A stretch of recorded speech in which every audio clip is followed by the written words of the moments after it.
Welcome to Coruzant Technologies, home of the Digital Executive Podcast. Welcome to the Digital Executive. Today's guest is Eran Shlomo.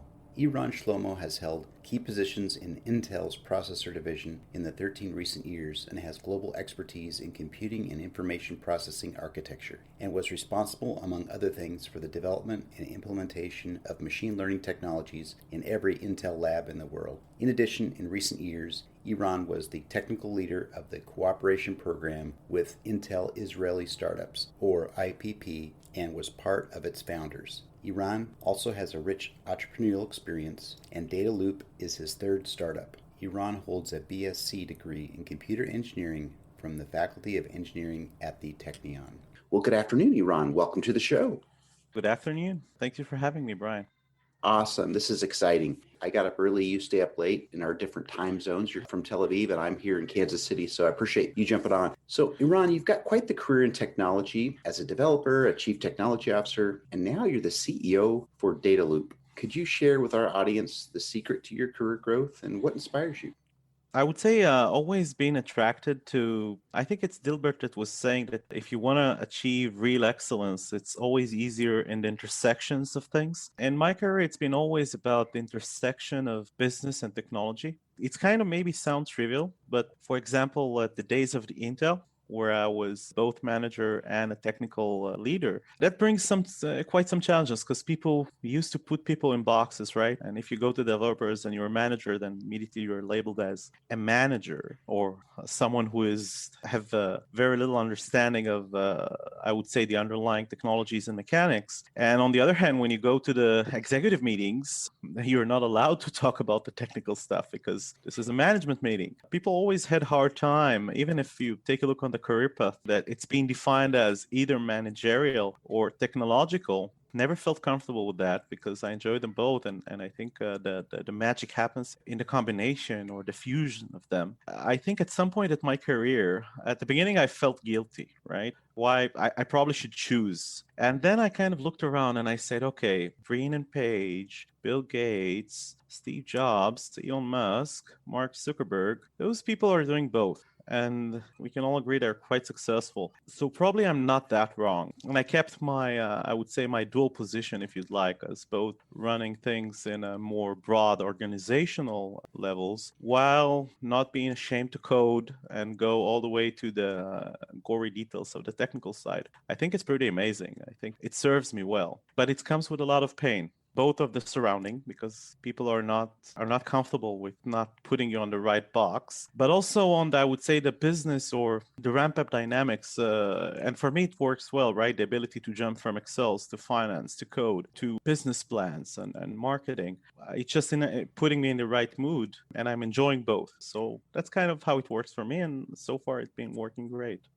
Awesome. I appreciate you sharing that. And you and I, Eran, have very similar backgrounds of, being in the gory technical details as a developer like I was, and then moving into management. And you're right, the magic happens in the middle there. And I love your analogy on that. So thank you. And Eran, as you know, everybody globally has had to make major shifts to adapt to this new normal in this pandemic. Could you share with us what you're doing to help your organization stay relevant in this economy?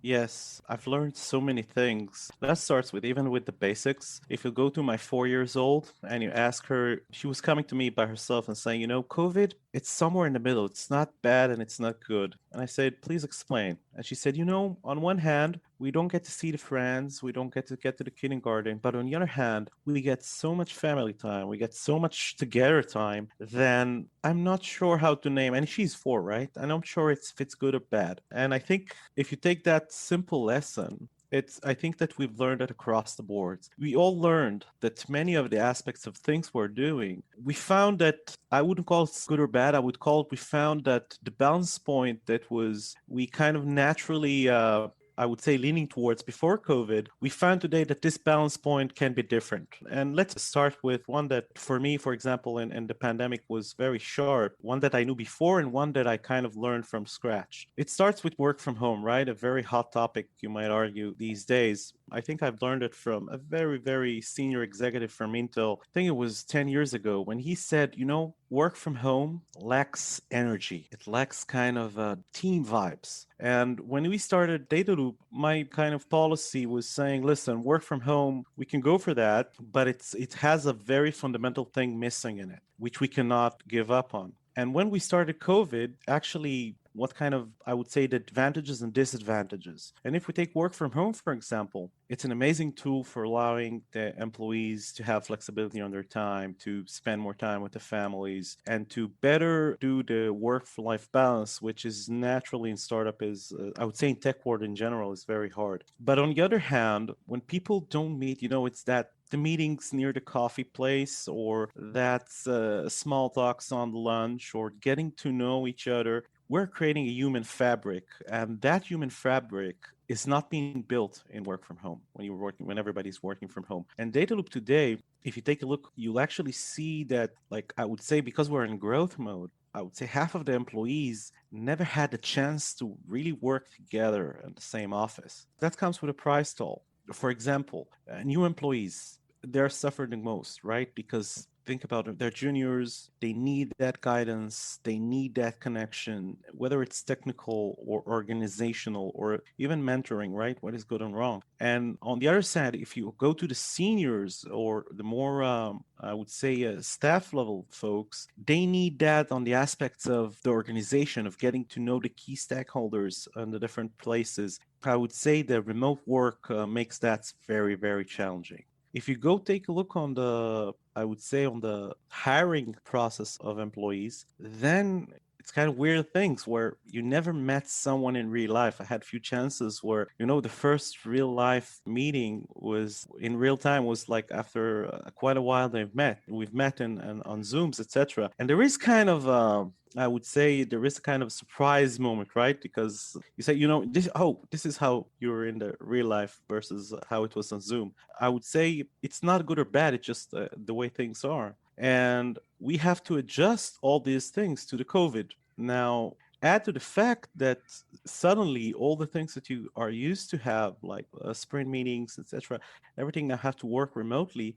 So we had to kind of realign a schedule for the company, for the entire company, that will allow you remote versus physical presence. That means that we have, for example, routines, online meetings, and these are kind of the anchors. And it doesn't matter whether you're in the office or it doesn't matter whether you're at home. This is the point where everybody kind of connect and realign. And we found it very, very useful. And by the way, on all levels, it's daily things, right? It's not like this is the company digital heartbeat, or digital physical location agnostic heartbeat. And it kind of goes with levels. So imagine that my staff and I are meeting at 9 a.m. and then the staff minus one will meet at 10. And at the end of the day, they might have team meetings or something like that. And that's kind of really helpful for us to create, I would say, the resilience for the remote work and the operational side. That's kind of it, I would say, and I'm still learning it. I think that the biggest gap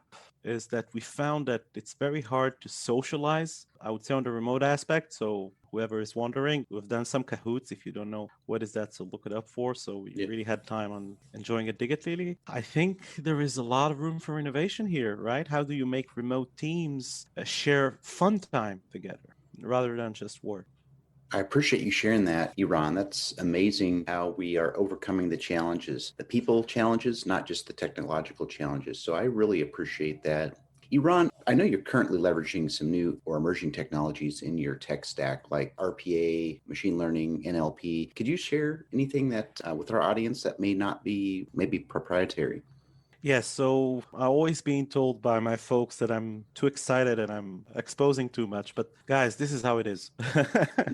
I would say that when it comes to technology experimentation and how things are look like, first, I always enjoy thinking about things, like from 15,000 feet. If you talked about AI and data, then I will tell you that a single word will be automation. Everything is going to be automated. Now we have the ability to automate our physical actions or our hands actions. Now with the AI era, we have the ability to automate our thinking. And if you think about it, everything is a result of our hands and brains. And the ability to automate our brain goes through mimicking or copying human brains. And that goes through data and that technical process of data and labeling. That's how that mimic happens. And suddenly you go like from a very, I would say, maybe decades to come trends to something that's happening right here and now.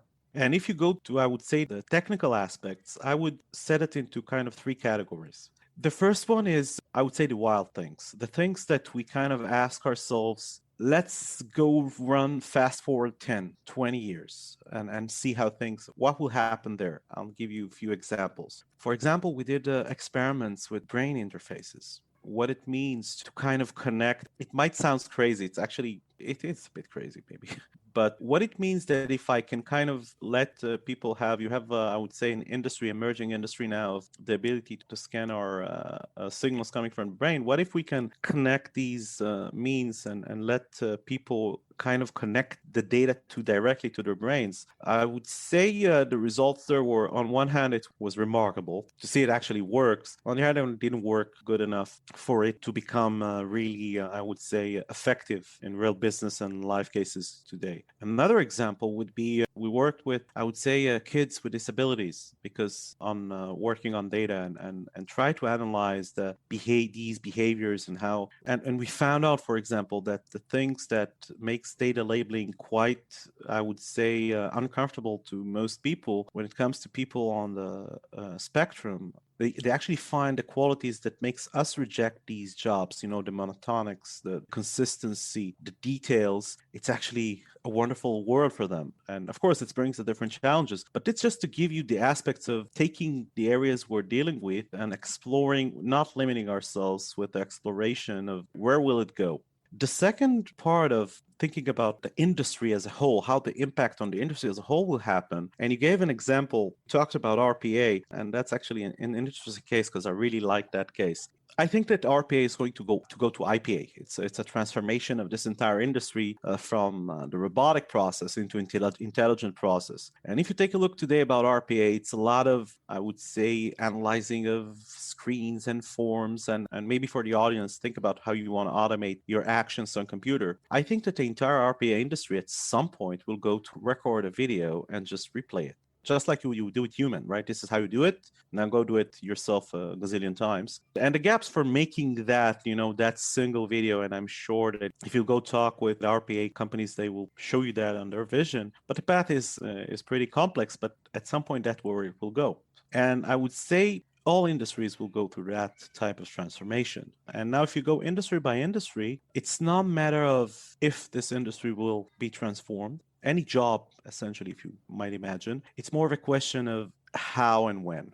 And kind of what is the maturity of the AI, different AI parts that we need to have in the ecosystem for these, I would say, jobs to kind of change the way they're doing. The last part is the macro, right? If we'll take an example of a macro trend, we have the autonomous machines or the self-retail checkouts systems, and we know they're coming, and actually COVID accelerated that. And if you think about companies like Amazon Go and Stand Recognitions and many others that are working on remote shopping or self-checkout shopping experience, if you really think about it, what they're doing is that they're taking the cashier out of the store, putting it in some remote location with people doing data labeling, kind of saying what is the product. It's like the cashier is in a back room of the storage, but that back room might be in a different country. It's kind of transferring your product from there. Only it's not doing that on the cashier. It's doing it while you're picking it up from the shelf. And it's all become a question of automation. How much can you automate that in order to, like, how many jobs you're saving, or you might argue losing, while doing that in the process? And these trends are things that you can actually kind of calculate, right? How much time it will take, how much the compute process will cost for that, when the compute processing that's needed plus the labeling that's needed will actually go into intersection point where this business model becomes valid. By the way, today it's very hard because all the resources around, but it will be pretty valid business model in a year or two. And once you go look at the macro trends, you can actually predict even a year, 2, 3 years ahead. And this is, by the way, how we actually built DataLoop, by successfully guessing how the future will look like. Eran, I appreciate the share on that. I think what's exciting for me, and I can hear it in your voice, is innovating and advancing the technology to improve business or people's lives. So thank you again. And Eran, last question. If you could briefly share something from your career experience that would be helpful for those looking to grow their career in either technology or entrepreneurship. Touching here, a favorite part of mine, I always mentor people on career path. And even when I was at Intel, I think, and we could continue to DataLoop, I think that this is the most important thing managers can do for their employees. We'll be really happy kind of to share with you and your audience my tips, say my golden tips. Let's start with the general career points that I think that are critical. I think that every employee has a balance point of like a value generation. Think about me. My wife taught me that years ago. You're a company of one man and you have a product, which is what you're doing. So every one of us that's generating something for our company, we actually have two values, two verticals that we're making progress. The one is the market value that we are bringing to ourselves. And the other one is the company value we generate. And if we're planning our career, I'll give examples. I know it sounds a bit, I would say, vague now, but let's imagine if I'm now learning an amazing technology, let's say a programming language. If I'm learning a new programming language that will be 10 times faster, I'm actually doing two things. I am now excelling I'm improving myself. I'm now bringing myself the new skill that probably within 2, 3, 4, 5 years will be very needed in the market. But on the same time, I'm actually advancing my workplace, the company I'm working for, because I'm giving them that competitive edge. And that's amazing win-win. But on the other hand, let's say I'm doing some kind of manufacturing, we might have a very tough problem in getting some kind of a small plastic part that we need to generate. And in the coming 2 years, I will actually become the expert of that plastic manufacturing parts, which bring a tremendous value to my organization because I've kind of solved a critical path on the path to production. But on the other hand, I would say that 2 years for learning how to manufacture this specific parts, I'm not sure I added a lot to my career path. And I think that the art is in the balance. Where do you find the places where you favor both sides improvement? That means me and my company. And where do I actually prefer the company because it's critical enough and important enough for me kind of to sacrifice my own advancement towards the company advancement. On the other hand, where I favor myself over the company. So I would say most of the folks I've seen over their careers didn't know how to do that kind of balancing. I would say even not being able or aware of that balancing exists. And I think this is something you should pay attention to it. The next one is, I would say, always learn outside of what you're doing right now. Because what you're doing right now, by definition, will drag you to, I would say, incremental improvements. And if you really want to do, I would say, leaps are not coming from improving what you're doing today and shipping it tomorrow or next week. Leaps are coming from you doing something totally different. And then at some point, light bulbs are turning on saying, wait a minute. That's like what I did with, if you think about at the time, so when we just went out with DataLoop, I was working on one side, I was working on AI, but I'm a processor and processing experts and operating systems. Why would I go into AI? And at some point, I managed to bring like millions of dollars value into processors using machine learning. And in these intersections, you're doing something that nobody else has done before. And what happens out of that? First, the organization got an amazing value, right? But on the other hand, I kind of got the machine learning AI automation experience by always starting 2009 and where it was not that popular. Again, back to that point. The last one, if you go to the entrepreneurship, I think we are over the days where you can kind of label yourself as an employee or as a kind of entrepreneur. I think that people are required to reinvent themselves, even as an employees. But if we go to kind of hardcore entrepreneurship, what I found, and I'm mentoring, I would say at any given point, I'm mentoring, I would say between 3 to 5 startups, pro bono, right? And like I'm telling my folks, when you're mentoring someone, you're actually receiving not less than you're giving. And I would say the most confusing thing to young entrepreneurs is that people tend to think about starting a company or startup or product as, I have an idea, I will go and raise some money, then I will hire my team, they will build a product, and I will sell it to customers. And I've created a kind of company loop, right? Think about it like the company life cycle, investments, team, product, sales, and it's repeat itself. But the beginning is actually backwards. You go hire the team, you build the product, you sell to customers, right? In the early days, you might argue you won't call them customers, and then you go and raise the funds. And I would say 95% of the cases. And that's kind of really weird, because how can I hire the team if I don't have the funds? How can I build a product if I don't have the team? And who do I sell it for? And investors kind of coming last. It's like, yes, they're coming last because it's risk free. That's how it works. And the natural response from folks, it doesn't make sense. And I said, welcome to entrepreneurship 101. It doesn't make sense. By definition, what you're about to do doesn't make sense. And it doesn't make sense in the process. It doesn't make sense in the financial. It doesn't make sense in your success rates by starting a startup. It doesn't make sense. The only reason it makes sense is if you believe it makes sense, and it's actually you make it, you will enforce that making sense. And you can see plenty of examples around us of people who are actually doing that. And I would say the best entrepreneurship advice is go build stuff, sell it from day one. I've sold DataLoop before I actually had DataLoop. I just sold it. What I sold a dream. I sold my time. Back then, investors were kind of pissed off. It's services. No, it's not services. I just don't have the product. So I'm selling the product I'm going to build, right? But I can vision it. And that's what we did. So focus on, I would say, go-to-market sales from day zero, not day one, day zero. Of course, you don't have anything, but whatever you have, try to play with that. Play with the market. Feel your customers or your future audience. And in early stages, raising funds is a very big pain point. Understand that investors are simultaneously have no idea, right? They're clueless and they're right, because they will give you the cookbook of right and wrong. But on the other hand, it's on you to show that what you're doing is right, and whatever you're doing that it's out of the book, and as I said, it doesn't make sense, you will always have stuff out of the investor's book, is actually things that will figure themselves out as time goes by. And as Paul Graham says, I think Paul Graham said it the best. He said, do things that do not scale. By definition, do things that do not scale.